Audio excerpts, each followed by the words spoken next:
Hey y'all, Rick Sky here. Welcome back to another Timepieces for Tomorrow video. And within this video, I'm going to answer a question, actually a question from several people. They're just starting a wristwatch collection, and it's the year 2026. Which wristwatch brands and which wristwatch references, that's a fancy way of saying wristwatch models, should they be looking at? So before we dive in, what's on the wrist? I've got the Rolex Submariner 114 060. So if you're just starting your collection, and again, wristwatches are not cheap, but if you're just starting your collection, you don't want to go in too heavy from a price perspective. There's several wristwatches that I would recommend for starting your wristwatch collecting journey. So the first one I would look at Longines. And you can see here the Hydro Conquest is the current reference Hydro Conquest, and we're going to go in and go to the details here. It is very impressive. Now, don't worry about the price, because if you compare the prices of these to other wristwatch brands, you're probably going to find that other wristwatch brands are a lot more expensive. It's not a cheap hobby, but it is a hobby that is very rewarding and very addictive.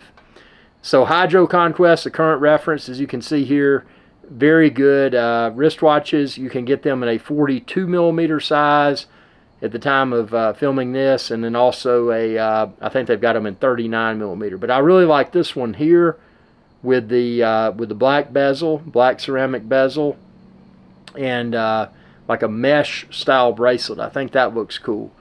But even if you don't like the mesh style bracelet, it looks very impressive on the other style bracelet. Look at that dial, man. You've got dimensional elements to the dial.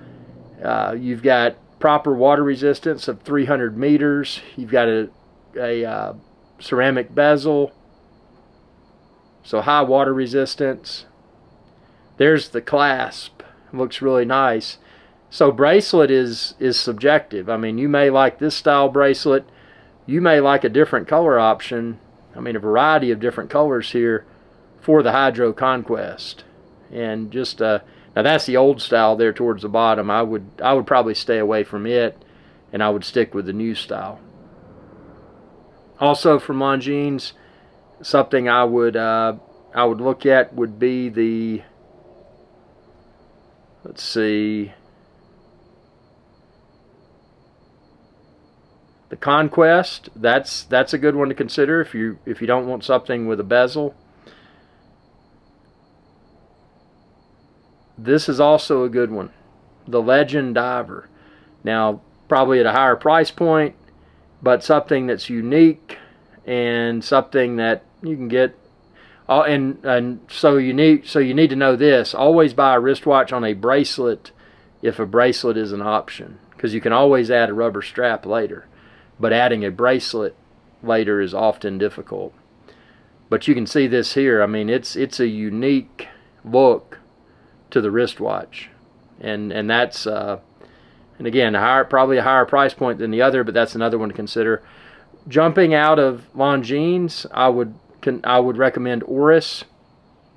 If I was looking at Oris, I would look at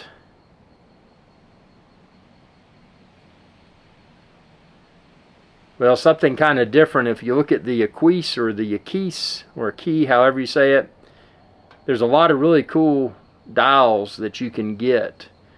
Now that's kind of a basic. The black's kind of a basic, but there's some of these that, like this one, this Upcycle, very unique look. Something that if you're looking for a wristwatch that doesn't just look like another Rolex Submariner, which this kind of looks similar to in some degree to a Submariner style, but you get into these like the Upcycle, or ones like the this top one here that's got the Yangtze Jitsin limited edition. Excuse me. Those look very unique. Also from Oris, let's see, you might be interested in, and then we're going to step away from divers for a second, the Pro Pilot. You can see here that is a Very interesting looking wristwatch, especially this color combination. This is something that's unique. So if you want something that's not something that you would probably see on a lot of people's wrist, this is unique. It's got texture, as you can see there. It's got dimensional elements. Look at that. Just a very interesting looking wristwatch. Look at that. Nice looking bracelet. You've got a date complication without a cyclops, meaning that nothing is sticking up. Look at that. Just very, very good looking wristwatch. So that would be one I would consider from Oris. And then also from Oris, I would consider, let's go into, I think it's going to be under divers. And these are, as it says, the new divers. These are 39 millimeter, which is awesome. Now that one, you know, that's kind of a basic black color. But if I was looking at the divers, I would be looking at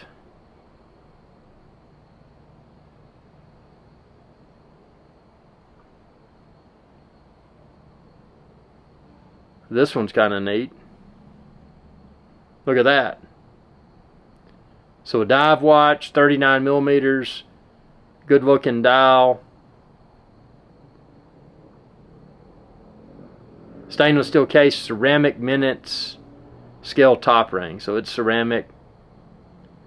Just a good size. You could put it on a rubber strap, but again, I always buy it on the bracelet. So that's one I would recommend from Oris. And then we're going to go over to Tissot. Tissot has a few desirable references. You could look at this right here, the PRX. Now it's an integrated bracelet, which means the bracelet's built into the wristwatch, not something you could easily swap out for a rubber strap like the other watches we were looking at. But the PRX is a very good looking piece. This one right here, the 38 millimeter Tissot Gentleman, that's neat. Here's PRX. You can get PRX in a variety of different colors. Keep in mind though, see this one here, it's quartz, and the one beside it is automatic. So if I would stay away from quartz, even if you're just starting out. Quartz means it has a battery, and you don't want a quartz watch. You would want to go automatic. So also from Tissot, these, well, those are quartz. Now this one's not. That one's kind of cool, but it's quartz. Let's see, what is the diver? Let me show you the Tissot diver, because we've been looking at divers. Sea Star. So Sea Star looks neat. Now keep in mind, some of the Sea Stars are quartz, and you may be okay with quartz, but I'm going to tell you from experience, if you're starting a wristwatch collection, you want to go mechanical. So that's either automatic, which winds itself while you wear it, or manual wind, which, like I've got a Panerai, I've got to manually wind it. It does not charge itself when I wear it like the Submariner does. So that's the difference between, but I would preference manual wind, mechanical, automatic mechanical, either of those over quartz. I don't want a battery in my wristwatch. Now see this right here? This is a good one, 40 millimeters. Look at that. That's something unique. You've got good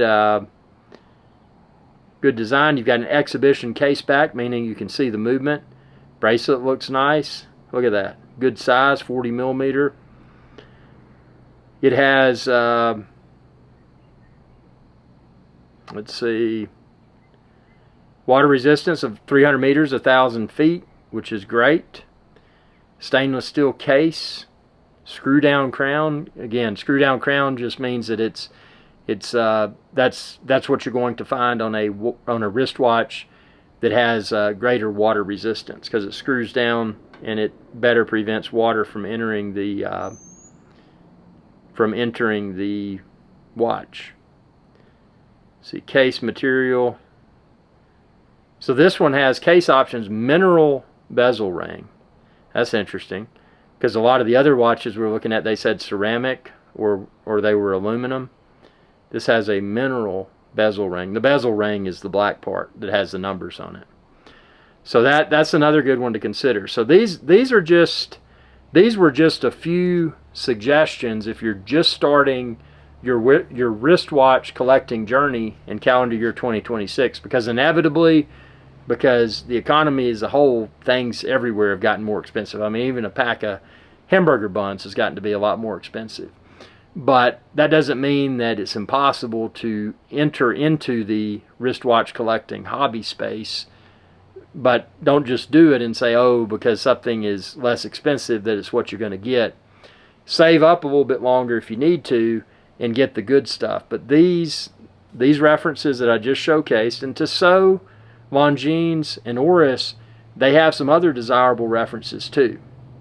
But those are three reputable Swiss watch brands, and they don't have that inflated premium like Rolex. And nothing wrong with the Rolex, but something that's heavily linked to marketing.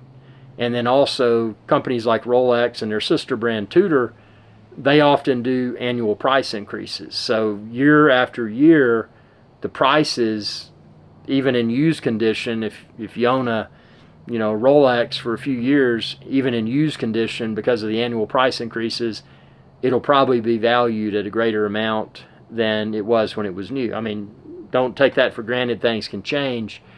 But I say that because that just amplifies the fact that these things are getting more and more expensive, even on top of the economy like it is, with average goods day to day becoming more expensive. So don't feel like you cannot enter the wristwatch collecting hobby.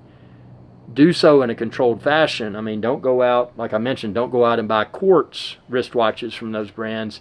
Save a little bit extra and get the manual wind or the automatic, because you're going to be glad you did. And at least that way, you're starting your wristwatch collection with quality wristwatches, and you're not just adding junk just because it was super affordable.